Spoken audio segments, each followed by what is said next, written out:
менин пикирим да азыр Бекбосун мырза, жакшы мырза баштап атат, мен улап коеюн деп атам.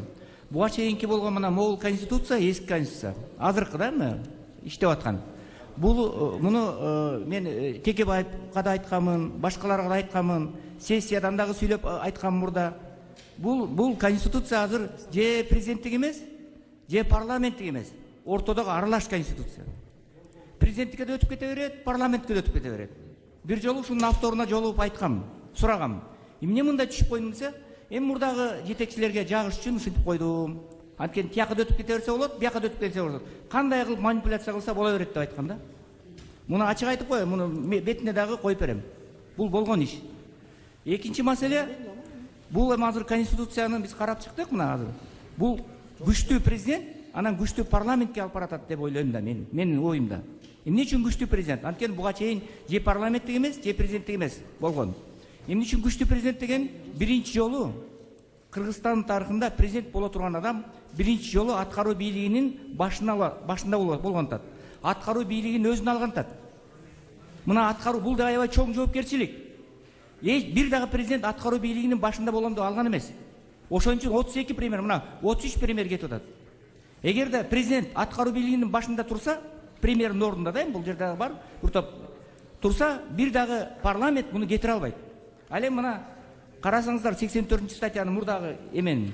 Ошондо эгерде парламент премьерди шайлаш үчүн, же болбосо сунушташ үчүн, же премьердин отчетун угуш үчүн кандай татаал процедура? Улам бир коалиция акмагын чыгарат да. А бул жерде парламент эчтеке кыла албайт. Президентти кызматтан кетире албайт. Аткаруу бийлигинин башында өзү турат. Улам премьер-министр алмашпайт. Ошон үчүн мына 3 күндөн бери мен угуп атам. Азыр өзүнчө чогулуп алып, Азаттык радиосу башында туруп атат, модератор болуп.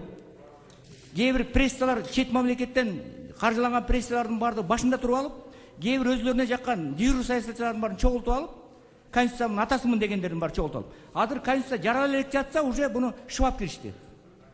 Алар сунушун берсин. Азыр только талкуулайлык биз. Мына конституцион совещание түзүлдү. Биз талкуулайбыз. Ар бир статья боюнча туура айтат Бекбосун мырза. Ар бир секциялар боюнча бөлүнөбүз. Ар бир статьялар боюнча карап чыгабыз дагы, алар да сунушун берсин. Ар бир сунуштарды беребиз. Аны ошондо мен ойлойм. Единственный, мен президенттин да полномочиясын карадым, парламенттин да карадым. Эч өзгөрүү жок. Мурдагы да жазылыптыр. Бирок президенттикине только ушу аткаруу бийлигинин башында турган гана бар экен, эң чоң нерсе. А парламентте болсо премьер-министрди улам 6 ай сайын, ар жыл сайын кетирген укуктан айрылып калыптыр байкуштар. Мына ушул эле. Башка бул жерде өзгөрүү жок. Анан адам укугу боюнча Бекбосун мырза 37 статья болсо, 44 статья болсо, 37 болуп кыскарып калыптыр. Аны мурдагыдай эле калтырып, эл аралык стандарт, аны мурдагыдай эле калтырып коюш керек. Мен ойлойм да, анан да бир менин сунушум, конечно, аны кандай болот, менин сунушум, мен ойлогом да, эгерде мына ушул 3 вопросту президенттик башкаруу же парламенттик башкаруу, же партиялык система менен кетебизби, же одномандаттуу менен кетебизби, же болбосо курултай керекпи же керек эмес. Мына үч жемени суроону референдумга киргизип койсок, конституциянын өзүн эмес. Ошондо жакшы болмок деген ой, бирок эме кандай чечет, аны өзүңүздөр чечесиңер. Мен көпчүлүккө эмете албайм. Кыскача ушундай да, рахмат. Чоң рахмат.